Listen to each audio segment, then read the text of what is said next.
Shalom, Boker Tov, bom dia, meus queridos, muito bom dia.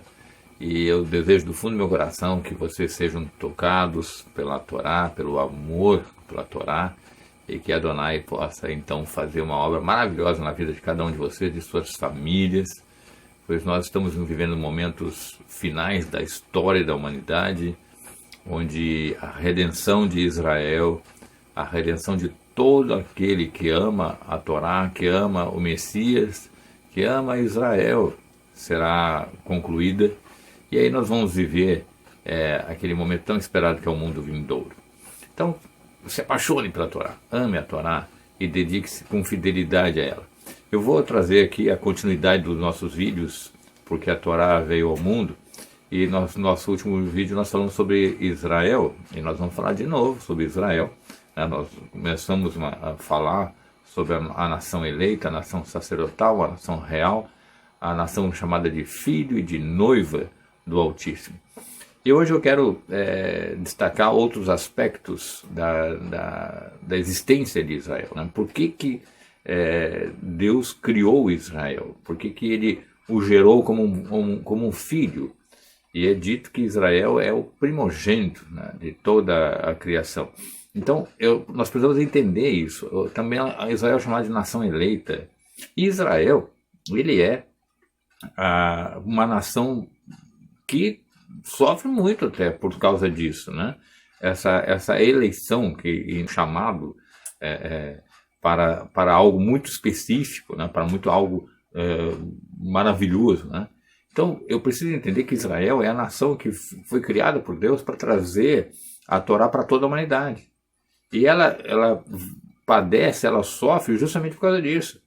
Porque as nações resistem à Torá. Isso é visível. Quando você observa, por exemplo, as pessoas no dia a dia, elas têm uma espécie de aversão à Torá.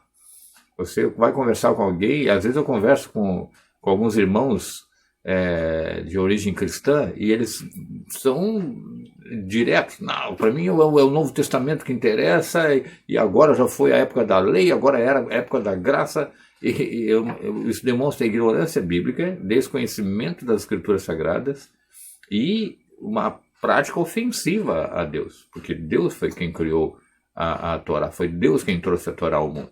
Repare que Esdras em português, ele é dito sobre ele, pois Esdras dedicava o coração ao estudo e à prática da Torá de Adonai e ao ensino a Israel de suas leis e regras.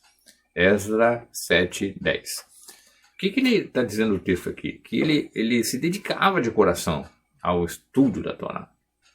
E isso ele fazia de maneira que, ele diz a Torá de Adonai, e ele fazia de maneira que para ensinar Israel a Torá, né? as suas leis, suas regras, né? Suas mitzvot, seus mishpatim, seus hukim.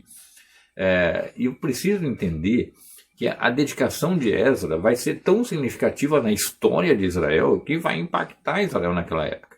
Agora imagine se cada um de nós tivemos esse mesmo princípio, essa mesma dedicação, né? Cada um de nós nos dedicarmos ao estudo da Torá e nos empenharmos para ensinarmos as mitzvot, os mishpatim e os hukim, né? Os mandamentos, os estatutos e as regras, como tentam traduzir em português, né? Seriam os mandamentos, os juízos e aqueles mandamentos suprarracionais, ou seja, aqueles que a gente não entende, mas que foram dados por Adonai para nós. E nós o cumprimos. Agora imagine se cada um de nós fizéssemos isso. Cada judeu no mundo fazendo isso. Certo? E nós estamos fazendo isso. Aí o que acontece? É como se você pegasse uma lamparina que estava apagada e você reacendesse ela. Então, no mundo de escuridão, cada lamparina sendo acesa vai trazer claridade. E a claridade vai revelar a luz maior, que é Adonai, o Criador. E claro que quem vai se opor à luz? As trevas, a escuridão. Porque a escuridão não vão resistir à luz. Então elas vão se opor. E as trevas que agora estou falando aqui são trevas espirituais. E é óbvio que o mundo espiritual vai reagir contra a Torá. É óbvio que religiões pagãs vão surgir e vão se opor à Torá. É óbvio que religiões pagãs vão surgir e vão se opor a tudo que a Torá ordena. Então nós vamos ver por aí a mudança do ano. Em vez de nós seguirmos o ano como Deus ordenou que fosse seguido, se criar um novo ano com nomes de meses grego do Papa, que o Papa Gregório desenvolveu lá, e que outros meses foram adicionados, mudança do Shabat para domingo, mudança das festas bíblicas para outras festas com forte teor pagão, e as pessoas vão aceitar em nome de uma religiosidade, e para isso coloca lá o nome de Jesus no meio, e as pessoas vão passar a acreditar que aquilo ali é bíblico. Não estou desfazendo de Jesus, hein? Eu creio que Yeshua, a quem chamo de Jesus, é o Messias. Eu estou dizendo que o fato de colocar o nome dele numa religião não torna aquela religião sagrada, não torna aquela religião verdadeira, porque isso é uma estratégia do inimigo. Você pegar uma verdade e coloca no meio de várias mentiras, e aí você vai confundir muitas pessoas. Então, eu conheço pessoas que me dizem assim, não, eu creio em Jesus. Eles falam, meu irmão, se você crê em Jesus, você tem que crer na Torá. O Jesus é judeu, é o rei de Israel, ele falou que não veio para revogar a Torá, ele ensina a Torá, ele pratica a Torá, em todos os evangelhos você vê isso nitidamente. Mas eu sigo Paulo. Paulo seguia a Torá, Paulo diz que a Torá é santa, os mandamentos da Torá são santos, justos e bons. Paulo, ele fez os votos de Nazireu.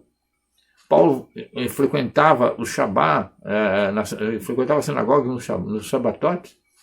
Paulo nunca desfez da Torá. Agora, a distorção de falas dele faz com que as pessoas entendam isso. E isso é uma estratégia das trevas.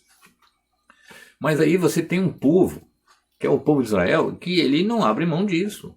E isso é importante na história da humanidade. Porque se Israel se desviasse dessa verdade, se abandonasse a Torá, é claro que isso não ia acontecer porque Adonai zela por Israel. Mas veja, se Israel, que é a última grande lâmpada e a única lâmpada que é acesa no mundo, fosse extinta, o mundo estaria submisso às trevas. Quando eu vejo lá em Isaías 44, 23, diz assim, pois Adonai remiu Yaakov, ele glorifica a si mesmo em Israel.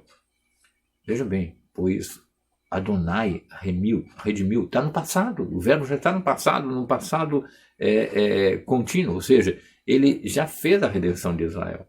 Na mente, no coração de Deus, vamos usar uma linguagem antropomórfica, Israel já está redimido.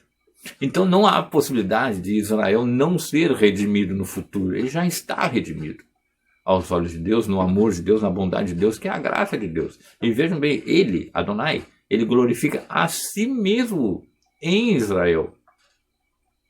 Você já percebeu a grandiosidade disso? Adonai, o próprio Deus, ele se glorifica a si mesmo em Israel. Está lá o que o profeta está dizendo. Então não tem como você descartar Israel. Porque é ali que Deus se glorifica, é ali que a glória de Deus se manifesta. É isso que eu quero que você perceba no dito do profeta Isaías. Repare mais ainda, diz assim no versos 1 e 2 do capítulo 44. Ouça agora, Yaakov, meu servo, Israel, a quem escolhi. Assim diz Adonai, que o criou, formou no ventre e o ajudará. Olha Adonai falando com Israel. Ele diz assim, ouça agora, Yaakov.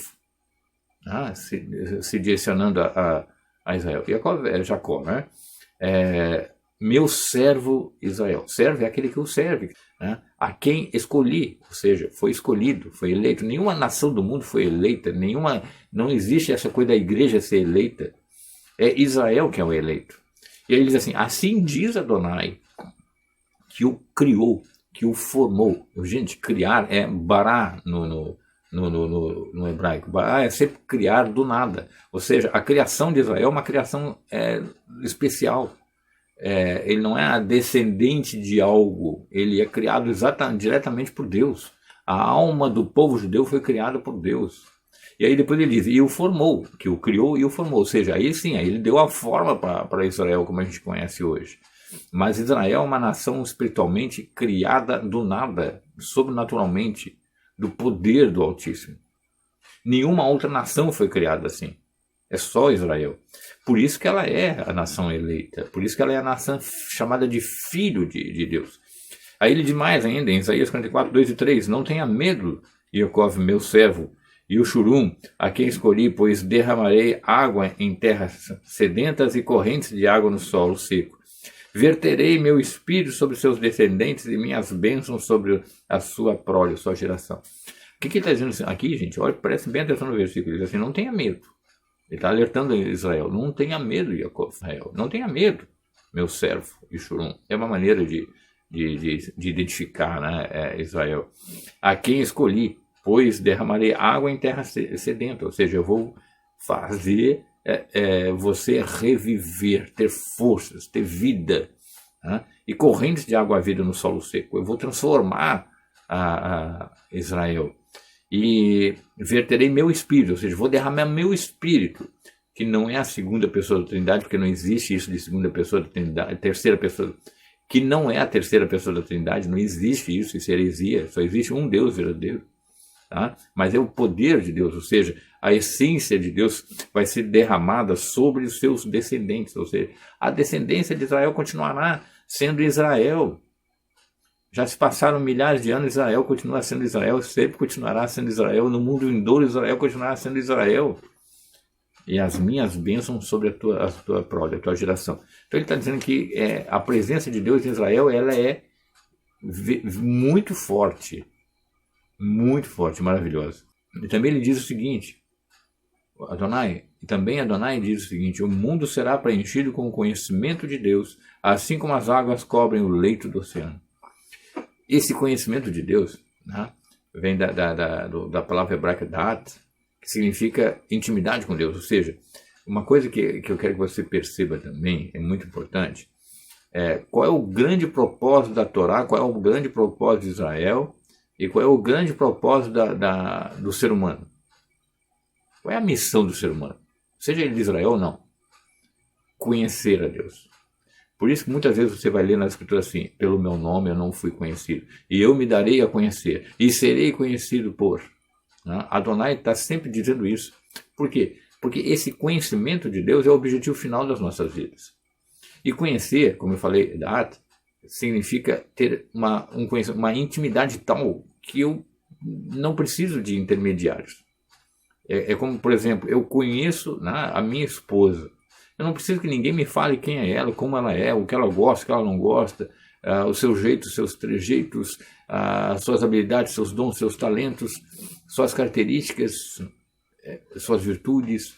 Por quê? Porque eu a conheço, eu tenho a intimidade de viver com ela. Então, quando diz ali que Adonai será conhecido, ele será conhecido por causa dessa intimidade. Então, as almas que forem redimidas vão ter uma proximidade com ele tamanha que não precisarão de intermediários, porque estarão ali unidas com ele. É o que o próprio Yeshua fala em João 17, na sua oração de Corém, na oração sacerdotal. Ele diz o seguinte, Pai, que eles, né, o povo de Israel, sejam um em nós como eu e tu somos um. É a unidade perfeita, é errado. Ou seja, é esse momento glorioso em que o povo de Israel se une de tal maneira com Deus que não há mais divisão. É como se você pegasse várias velas acesas e fosse juntando, colando as velas, até que elas formem uma parafina só e uma chama ardente, gigantesca. E então imagina, é isso que é conhecer. É isso que é conhecimento na visão das Escrituras Sagradas. Então ele diz, o mundo será preenchido com o conhecimento de Deus. O objetivo é o mundo todo, a humanidade toda. Mas para isso, você precisa de um ponto inicial. Você não vai, por exemplo, todo rio ele tem uma fonte, um lugar onde nasce, uma nascente. E a nascente desse conhecimento de Deus para o mundo todo é Israel. A fonte é Israel. E o Messias é a fonte de Israel. De onde flui as águas vivas para Israel. Você vê isso nos textos do profeta Ezequiel.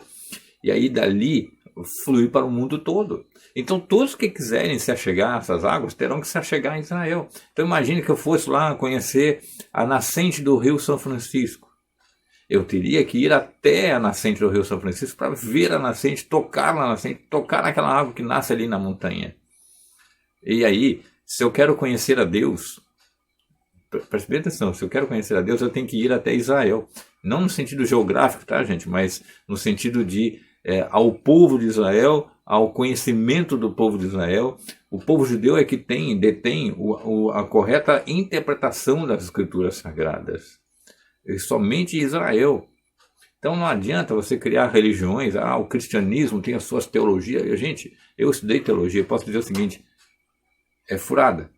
A teologia não revela a verdade. Infelizmente eu tenho que dizer isso.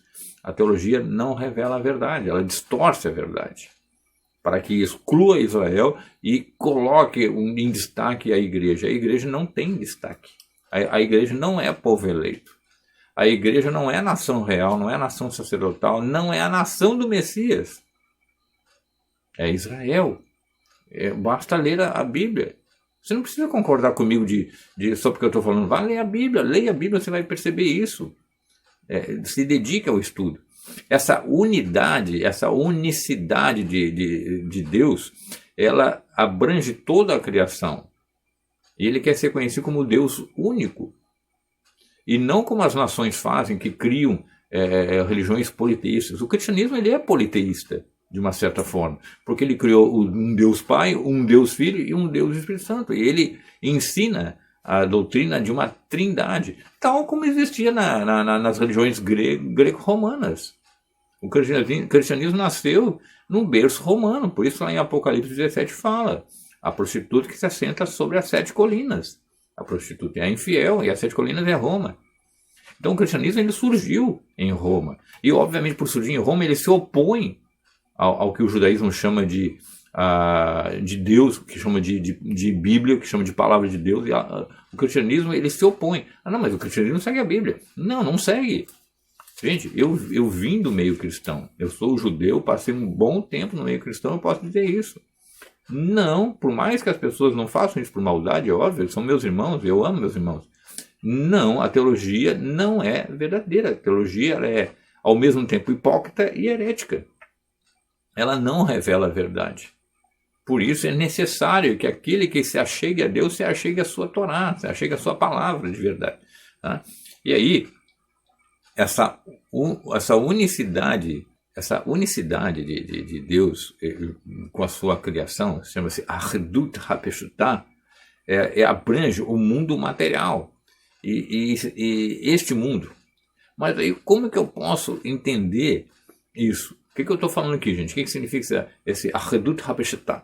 É que Deus é um com o seu mundo, com esse mundo. A ideia de que o mundo é ruim é uma ideia também distorcida. Deus não criou um mundo ruim, Deus criou um mundo por amor. Então esse mundo ele não foi destruído porque Deus o ama. Agora, quando eu vejo lá nos evangelhos que diz que o amor ao mundo, né, é errado, é claro, eu não tenho que amar o mundo, eu tenho que amar a Deus. O que diz a Torá? Amarás a Adonai teu Deus de todo o teu coração, de toda a tua alma e com todo o teu entendimento, com todas as tuas posses. Então o meu amor não pode ser para nada mais senão Deus. Certo? Quando eu entendo isso, eu vou perceber que o mundo não é o alvo do meu amor. Eu vou perceber que o mundo não é o alvo do meu amor, mas Deus é o alvo do meu amor. É por ele que eu tenho que ter esse amor e essa servidão. Eu não tenho que servir ao mundo, eu tenho que servir a Deus no mundo. Agora, eu tenho que considerar que o mundo é uma criação de Deus. E ele é importante.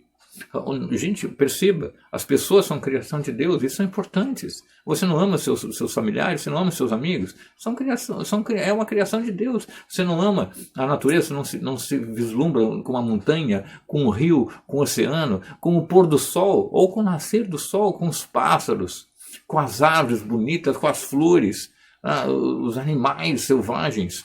Há tanta beleza no mundo. Tudo isso é obra de Deus. E onde eu quero falar com esse Ahadut HaPeshutah, que eu estou falando que é essa unicidade simples de Deus, é que mesmo sendo Deus glorioso, infinito, eterno e transcendente, ou seja, ele não não está aqui diretamente, porque ele não pode se misturar com a criação, porque ele transcende, ele é santo. Ao mesmo tempo, ele está unido com a criação, porque toda a criação partiu dele. Nada que existe passou a existir sem ele. O que a Escritura diz? Pela palavra de Deus, os mundos foram criados. Tudo foi criado. Então partiu dele. Então, pelo fato de partir dele, que é vamos dizer assim, não dá nem para dizer isso, mas antropomorficamente falando, o ponto inicial, tudo partiu desse ponto. E tudo está ligado a esse ponto que é Deus, que é infinito, eterno e maravilhoso, glorioso. Então, essa unicidade de Deus com a criação revela o quê? Que a criação há de voltar a Deus. Isso é a redenção, gente. A redenção não é formar uma instituição religiosa, não é formar uma religião. A unicidade é fazer com que a criação se volte a se conectar com Deus, a se ligar ao seu Criador. Porque nesse momento, a humanidade, a criação está desconectada, vamos dizer assim, de Deus. Não no sentido de não necessitar dele ou não depender dele, porque se Adonai saísse de cena, toda a criação deixaria de existir.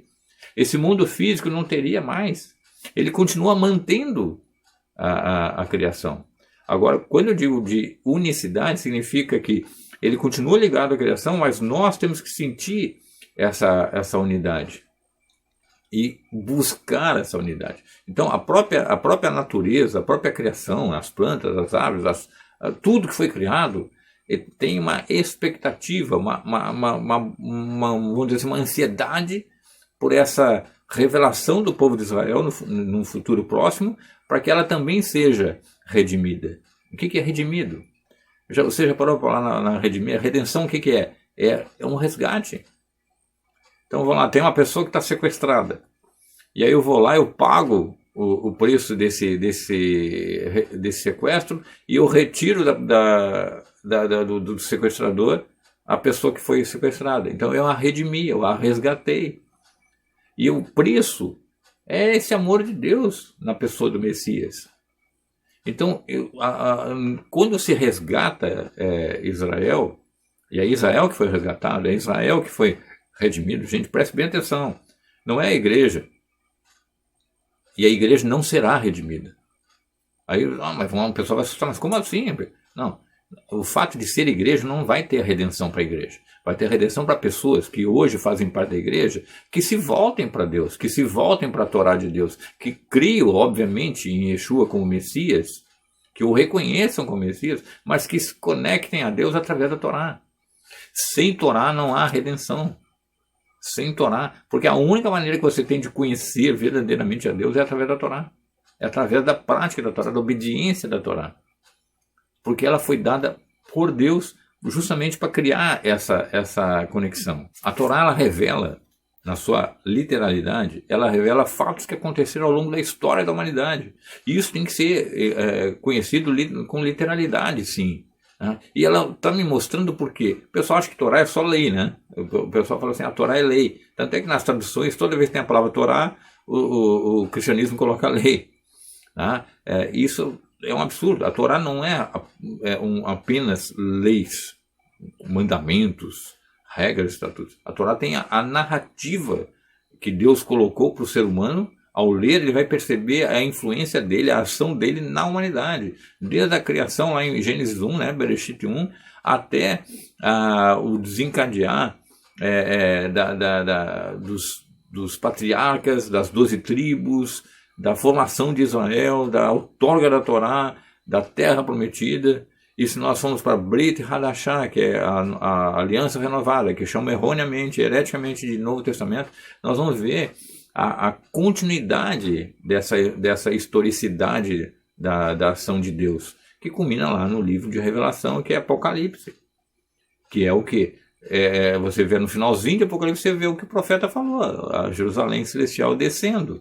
Por que ele diz lá, eis a morada de Deus com os homens? O que significa isso? Que a criação se torna de novo morada de Deus.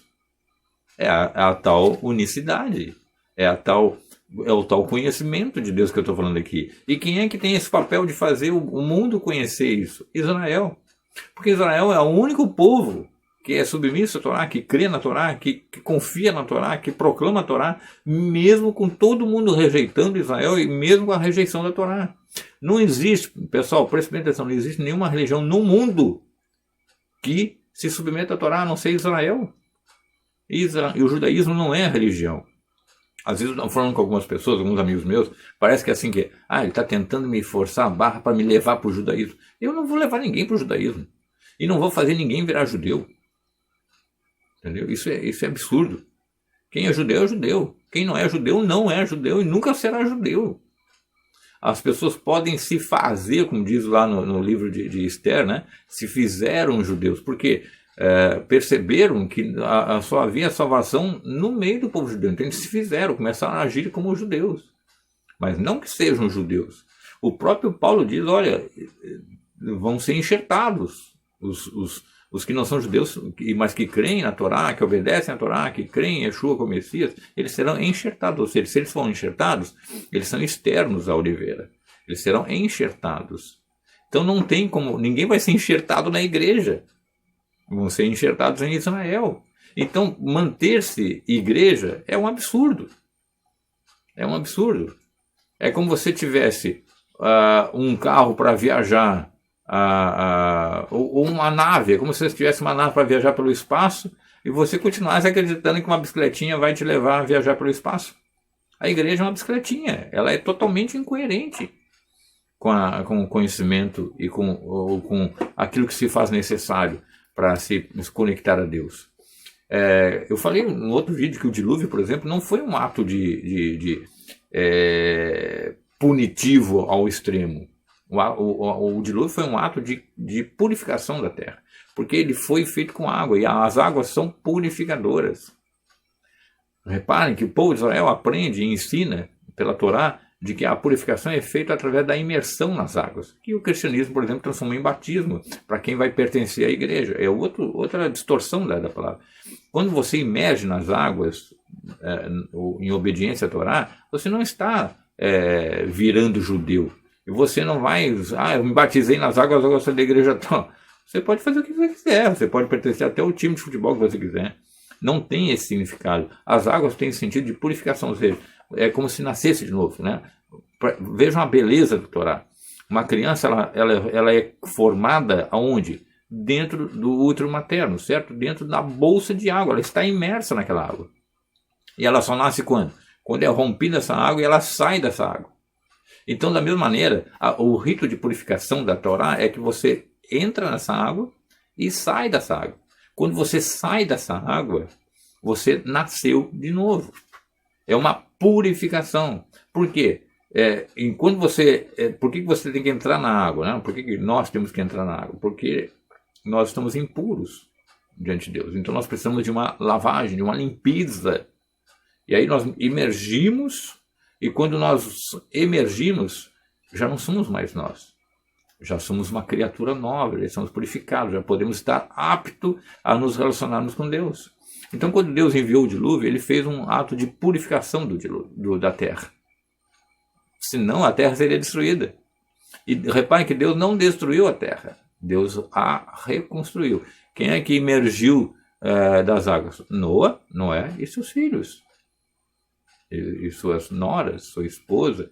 Por quê? Porque é o recomeço. Emergiu para recomeçar uma nova vida. E aí vocês vão ter ali, um dos 3 filhos chama-se Shem. Shem em hebraico é nome.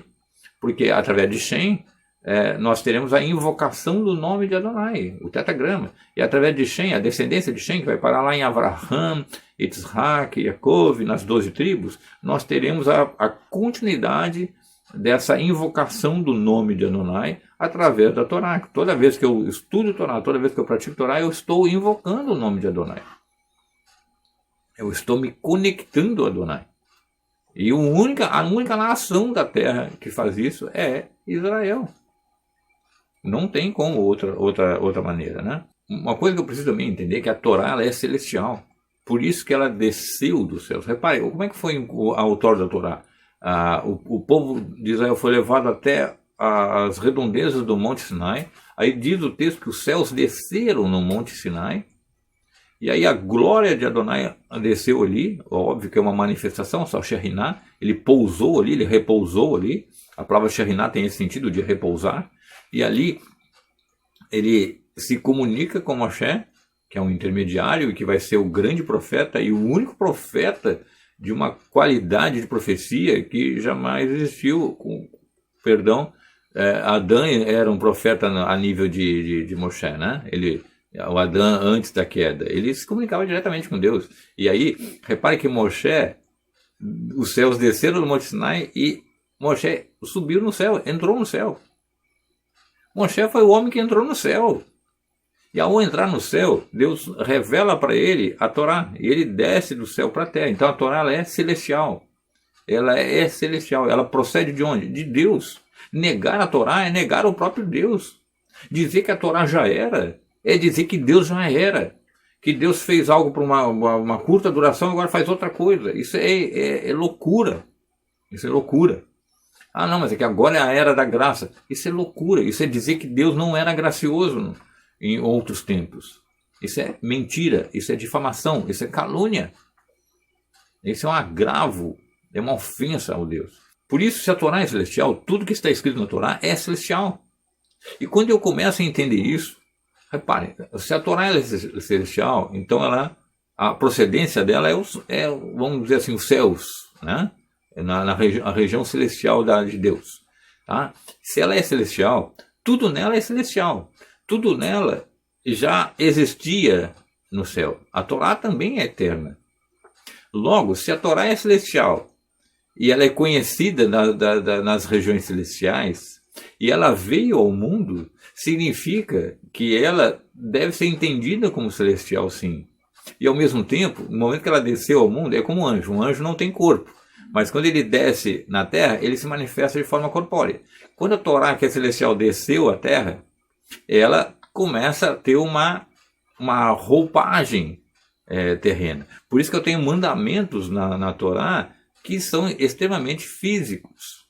Né? A gente vai perceber que os mandamentos são a questão do comer ou do não comer, a questão do casamento, a questão da preocupação com os animais, a questão de como devem se proceder os sacerdotes, como deve se proceder a mulher, como deve proceder o homem, como deve ser o cuidado com a criação, com as árvores, com a questão dos frutos, a questão das festividades, tudo é fisicalidade baseada na espiritualidade. Se eu olhar, por exemplo, eu tenho lá textos, né? Não vou dar explicação aqui agora porque é para outro vídeo, mas olha lá, você tem texto lá que diz assim, eu não posso comer dos frutos de uma árvore, né, nos seus primeiros 3 anos de vida. Ela começou a produzir fruto, primeiro, segundo, terceiro ano, não posso comer os frutos dela. No 4º ano, quando ela vai produzir fruto de novo, eu também não posso comer esses frutos. Eu tenho que levar ao templo em Jerusalém, tenho que dedicar, consagrá-los.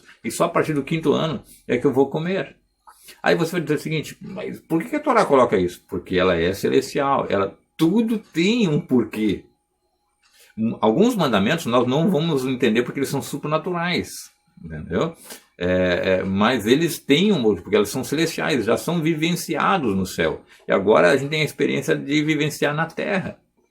Mas tudo tem uma motivação espiritual com eficiência, com eficácia na terra. Por isso que eu tenho que, quando eu cumpro isso, por exemplo, eu planto uma árvore, eu não como no 1º ano, no 2º ano, no 3º ano, aí no 4º ano também não vou comer, porque ela tem que ser consagrada a Adonai. Aí no 5º ano eu vou comer. Eu estou obedecendo literalmente a Torá, mas eu estou cumprindo algo que é cumprido nos céus. Porque tudo que existe na terra é reflexo do que existe nos céus. A Torá, fisicamente falando, ela reflete a Torá espiritual. E isso é muito importante. E como eu tenho um reflexo aqui na Terra, ela está espelhando uma realidade espiritual. E quando eu me envolvo com isso, a minha fisicalidade está se envolvendo com o espiritual. Por isso que nós dizemos no judaísmo que quando eu começo a estudar e praticar a Torá, ela não está mais externa a mim, ela está internalizada, ela está interiorizada. Né? O próprio texto da Torá, e o Paulo cita lá em Romanos, diz assim, ela não está lá em cima nem lá no fundo do mar, ela está dentro do teu coração. É essa interiorização da Torá, essa internalização da Torá no teu coração, vai fazer que a tua vida, embora seja física, ao mesmo tempo se torne espiritual. Ela vai ter consequências espirituais. Por isso, aquele que se achega a Deus e se achega a sua Torá vai ter mudanças espirituais na sua vida, na sua família, no seu agir, no seu viver. Porque a vida, você pode, não se engane, a vida não é o que você vê, a vida é o que você não vê. A vida não é fisicamente falando, ela se manifesta fisicamente falando, mas ela é espiritual. E tudo que você traz de espiritual para a sua vida influencia a sua vida física. Se você trouxer o mundo espiritual do Sitra Achra, do outro lado, né, onde ficam as potestades, os dominadores, né, os principados do mundo tenebroso, você vai mudar a sua vida espiritual para pior. Agora, se você trouxer a Torá que vem do céu, da santidade de Adonai, você vai mudar a sua vida para melhor. É espiritual no físico. E o físico é mudado por isso. Imagina que você pudesse receber uma carga de energia elétrica, né, de uma tomada, mas sem causar danos a você. Você recebesse aquela carga de energia e aquela energia elétrica começasse a mudar a tua eletricidade dentro de ti. Começasse a se tornar uma pessoa com mais energia, com mais vitalidade. É isso. Só que o objetivo da Torá é união com Deus. É a unicidade. Esse é o propósito em obedecer a Torá. Então, nós vemos que a Torá, ela procedeu, né?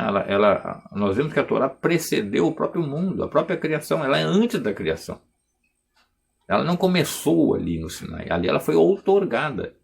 O próprio texto de João 1:1, né, diz, no princípio era Davá, Davá estava com Deus e Deus é Davá. Davá é a palavra, certo? E o que é a palavra? A gente vai lá na Torá, a tua palavra, né, é a Torá. Os Salmos, Davi diz, eu amo a tua palavra, é a Torá. Então, o que ele diz no João 1:1, que faz uma referência ao Messias? No princípio, né, era a Torá estava com Deus e Deus é a Torá. Qual é o significado de Deus é a Torá? A Torá é divina. Porque ali diz assim, Elohim é a Torá. Elohim é a sua divindade. Aí mas peraí, você diz para mim assim, quer fazer o Yeshua? Porque o texto se refere a Yeshua, é claro. Yeshua, ele é a palavra de Deus. Ele é a Torá viva. Ele mesmo diz, eu sou o caminho, a verdade e a vida. Se você pegar essas palavras, caminho, verdade e vida, e pesquisar lá no que os cristãos chamam de Velho Testamento, erroneamente, né, hereticamente, se você pesquisar essas palavras, você vai ver que são designações da Torá. A Torá é o caminho, a Torá é a vida, a Torá é a verdade. Então Yeshua está se identificando com a Torá. Por isso que ele diz lá em Mateus 5, eu não vim revogar a Torá, porque senão ele mesmo se anularia. Ele diz, eu vim preenchê-la, eu vim dar plenitude para ela. Só que os teólogos dizem que não, ele veio cumprir, ele já cumpriu por mim, eu não preciso mais cumprir. Olha, que absurdo. Então você pode matar, pode trair, você pode mentir, você pode roubar, você pode usar o nome de Deus em vão, porque ele já cumpriu a Torá para você, o que você fizer daqui para frente não interessa. Isso é um absurdo. Isso é um absurdo. Ele não veio cumprir por mim, ele veio cumprir porque ele é o sacerdote, o sumo sacerdote. Ele veio cumprir porque ele é judeu autêntico. E ele veio cumprir porque ele é a perfeição do povo judeu. Então ele vem como exemplo, ele veio cumprir sim. Mas o texto ali fala em preencher, ou seja, dar mais forma ainda à Torá. Sabe quando você pega um balão? Você tem um balão desse aniversário. Quando você sopra nele, você deu forma para ele. Mas ele é um balão ainda. Então ele está dando a forma da Torá, ele está expondo a Torá. E o ministério de Yeshua, de Jesus, é expor a Torá, é mostrar a Torá, é ensinar a Torá. Por isso que ele faz, várias vezes ele entra em choque com os perushim, né, com os fariseus. Ele diz assim, olha, em verdade, né, vocês dizem assim, mas assim que é, a verdade é assim. Né, ele vai expondo a Torá de tal maneira que ela se torna concreta para o povo naquele momento ali. Tem um texto de Provérbios que é muito interessante, Provérbios 8:30 diz assim, eu era um deleite para ele, se referindo à Torá, que é a sabedoria. Né? Outra designação da Torá, a sabedoria, ele diz assim, eu era um deleite para ele, ou seja, na existência celestial, a Torá já era um deleite para Deus. E imagina que ele vai te dar a Torá, algo que é prazeroso para ele estar te dando. Então, ele está te dando o prazer, vamos dizer assim, humanamente falando, né? O prazer da vida de Deus ele está te dando. E você está recebendo o prazer de Deus, esse deleite de Deus, que é a Torá. Quando eu começo a estudar a Torá e me dedicar à Torá, e obviamente não só estudar, mas praticar a Torá, eu estou trazendo Deus para dentro de mim. Eu estou me conectando com Deus. Eu estou chamando Deus para viver comigo. Porque quando eu começo a estudar a Torá, gente, reparem, quem estuda a Torá percebe que existem centenas de vezes ali o tetagrama, o nome de Deus. E a gente começa a ler a Torá, estudar a Torá, eu estou me conectando com ele. Sabe quando você vê um filme de emocional? Você olha o filme, você até chora, né? Você está envolvido com o filme. Agora imagina assim, isso numa escala pequena que eu estou dando de exemplo, né? Agora você imagina, você está lendo a Torá, está estudando a Torá, você está buscando na intimidade do seu ser, no seu coração, na sua alma, no seu entendimento, nas suas posses, se envolver com a Torá. E a Torá é Deus. Olha, João 1:1, Elohim é a Torá. Então você tá trazendo Deus para dentro de você. Você está trazendo Deus para dentro da sua família. E esse processo, gente, que cada um de nós é uma sementinha, né? Trazendo a Torá para dentro de si, é esse processo que faz a que a Torá seja multiplicada no mundo físico. Isaías 11:9 diz o seguinte, o mundo será preenchido com o conhecimento de Deus, assim como as águas cobrem o leito do oceano. Esse conhecimento de Deus é a Torá. Então, nós estamos nos encaminhando passo a passo para esse momento maravilhoso, em que Israel, que foi o receptor da Torá, vai fazer a Torá conhecer para o mundo inteiro. Você já para pensar que eu estou aqui hoje gravando um vídeo para vocês para falar sobre o quê? Sobre Torá. Então a Torá está se espalhando, ela está começando a cobrir o mundo.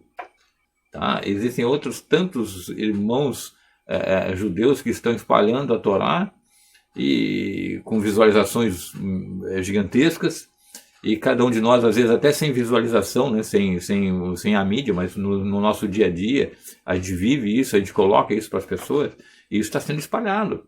E a Torá está cobrindo. Imagine uma água que está chegando igual um dilúvio. A água está chegando, está preenchendo, e a Torá há de preencher o mundo todo. E as nações que sobreviverem ao juízo final, elas estarão conectadas nessa Torá, que para Israel já é há muito tempo a palavra de Deus. Em Gênesis 12, verso 37, quando Adonai diz para Abraham que os seus descendentes seriam estranhos numa terra que não lhe pertence, né? É exatamente isso que está acontecendo. Israel é o cumprimento dessa profecia. Israel parece um povo estranho. O povo judeu parece um povo estranho num mundo que não lhe pertence. Por quê? Porque o mundo jaz no maligno. O mundo, ele se opõe à Torá. Reparem que a palavra lá, anti-Messias, né? Ele diz assim, o homem da iniquidade. A palavra homem da iniquidade, que é uma jogada da tradução para esconder a realidade, significa o homem que se opõe à Torá. Então, o anti-Messias, ele é o anticristo, né? Ele é o homem que se opõe à Torá. E quem é que ele vai arregimentar? Quem é que vai arrebanhar? Quem é que vai estar com ele? Aqueles que se opõem à Torá. Os que buscam a Torá jamais vão se sentar com ele, jamais vão ser arregimentados por eles, é óbvio. Eu preciso lembrar que Egito é Mitzrayim em hebraico, e Metzarim em hebraico significa restrição. As mesmas letras de Mitzrayim, que é Egito, são as mesmas letras de Metzarim, que é o significado é o aperto, é a restrição, é a opressão. Então o mundo é Metzarim, é a opressão. Para quem? Para Israel. Por isso que Israel passou pela experiência no Egito, para que ele fosse estudado, ele fosse aperfeiçoado, ele fosse experimentado. Ele foi ali testado, provado e compreendeu o que significa a opressão. E agora o mundo todo é o Egito e Israel continua sendo Israel, sendo oprimido. É óbvio que, por exemplo, Deveriam haver egípcios que amavam o povo hebreu, assim como existem pessoas no mundo que amam o povo de Israel. Mas o mundo, ele é opressor para Israel. Isso é visível, não preciso nem explicar isso. O mundo é perseguidor, o mundo tenta humilhar o povo judeu. Tá? Só que o povo judeu já tem essa experiência no seu gene espiritual, no seu DNA espiritual. Nós já passamos por isso. Nós já sabemos que é ser oprimido. Nós já sabemos disso. Mas também nós sabemos algo muito maior, que nós vamos ser redimidos. A redenção não é o êxodo. Então, nós também seremos redimidos. Nós seremos redimidos desse mundo opressor. Tá? E aí quem vai chorar é o mundo. Mitzrayim tem essa ideia de choro, né, em hebraico. Então quem vai chorar é o mundo. Vai chorar por causa disso. E Israel será erguido como a nação, a noiva. Né? Quando a gente vê lá o próprio Yeshua, né, Jesus dizendo, é eis que vem o noivo e a sua noiva se prepara, ataviada, enfeitada para ele, é Israel. Diz lá em Isaías 60:20, Deus será uma luz eterna para vocês. Ou seja, para Israel. E aí, quando eu vejo o Apocalipse, diz o quê? Que não haverá mais sol nem lua para Israel, por quê? Porque Deus habitará com o seu povo, Israel, na cidade santa, em Jerusalém. Está lá em Apocalipse, que é o mesmo texto de Isaías. E ele será a luz do povo de Israel. Agora, vejam comigo, eu vou encerrar por aqui. Onde é que vai se manifestar a luz no mundo vindouro? Em Israel. E as nações terão que vir para a luz. E onde que está essa luz? Em Israel. As nações estarão, vamos dizer assim, vamos imaginar, se você acende uma lâmpada, tá claro, em escala menor, tá, gente? A gente acende uma lâmpada. Quem está muito perto da lâmpada está sentindo o calor da lâmpada, a luz da lâmpada, não consegue nem olhar direito para ela, certo? Agora, quanto mais eu me distancio, eu ainda vou estar sob o efeito da luminosidade. Eu estou sendo iluminado por ela, mas eu estou afastado daquele brilho intenso. Então, agora eu quero me aproximar do brilho intenso. Eu tenho que me aproximar da lâmpada, certo? E a luz intensa vai estar no Monte Sião, vai estar em Jerusalém. E aí, por que é uma Jerusalém celestial? Porque sempre foi o plano de Deus habitar na terra. Ou seja, obviamente, ele não vai habitar na sua plenitude, né? A revelação dele, a manifestação dele, a Shekhinah, a glória dele, vai se manifestar em Sião. Por isso que há uma reconstrução. Quando fala Nova Jerusalém, é Hadashah, é uma Jerusalém renovada. Porque, olha o que eu falei no início do vídeo, que a fisicalidade reflete o espiritual. Então, a Nova Jerusalém, como eu visto lá nos textos, ela é o quê? A original. E a daqui é o reflexo da original. Mas, de qualquer maneira, o reflexo reflete a original. Ela é sagrada. Vejo que o Messias desceu, né? O Espírito do Messias desceu no homem Jesus, e ele caminha em direção a Jerusalém física. Então, vejam que ele ensinava a Torá, ele ensinava nas sinagogas, ele era a própria Torá andando pelas ruas de Jerusalém. E tudo que acontece historicamente em Israel. E Yeshua não saiu para visitar a Índia, a Pérsia, os países vizinhos. Ele não saiu. Ele ficou ali, fazendo o seu papel, a sua missão de Messias. Porque o Messias veio para Israel. Assim como a Torá no Sinai veio para Israel. Novamente, Yeshua, que é a própria encarnação da Torá, veio para Israel. Eu preciso que a gente entenda essa importância de Israel para a humanidade. O Provérbios 6:23 diz, pois uma mitzvah, é um mandamento, né? É uma vela, e a Torá é a luz, e acatar uma repreensão moral é o caminho da vida. Olha, gente, olha, o texto é muito, muito direto, não precisa nem explicação. A mitzvah, que é um mandamento da Torá, é uma vela, é um instrumento de luz, né? E a Torá é a própria luz da vela. É isso que ele está dizendo. E acatar, obedecer essa repreensão moral, ou seja, essa correção moral que a Torá me imprime, a Torá me corrige. A Torá me corrige, né? Ela me retifica. Né? Ele diz assim, é o caminho da vida. Deu para entender a importância da Torá? E por que Israel insiste, persiste em ensinar a Torá e proclamar a Torá? E dá para entender por que o cristianismo não quer a Torá? Aí em Isaías 48 diz o seguinte: a palavra do nosso Deus perdurará para sempre. Ou seja, a Torá vai perdurar para sempre, gente. Mas na época da redenção, a Torá continua. Tá? De uma maneira muito mais elevada ainda. E eu posso, para concluir esse nosso vídeo de hoje, toda a Torá revela a essência de Deus. Quer conhecer a Deus? Conheça a Torá. Não é só conhecer intelectualmente, é conhecer de coração, de alma, de entendimento e de posses, né? Como diz o mandamento, né? Eu sou Adonai. Tá? Aquele que você chega em mim tem que me amar de todo o coração, de toda a alma, com todo o entendimento e com todos os seus recursos, com todas as suas posses. E aí, eu tenho que tirar a Torá na minha vida. E Israel, ele foi de Jacó a Israel, ou seja, daquele que era o calcanhar ao príncipe de Deus. E a missão do príncipe é preparar o palácio do rei. E o palácio do rei é construído pelos tijolos da Torá. Que Adonai te abençoe, que possa fazer você sentir esse amor, esse apego à Torá, de fazer voltar para ela, se chegar a ela.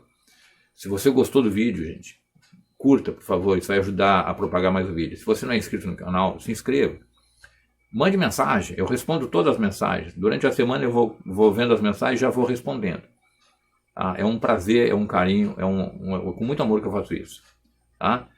Até o próximo vídeo a gente vai continuar, tem muito mais coisa para falar sobre Israel, sobre a Torá, e eu tenho certeza que vocês vão gostar. Um beijo no coração.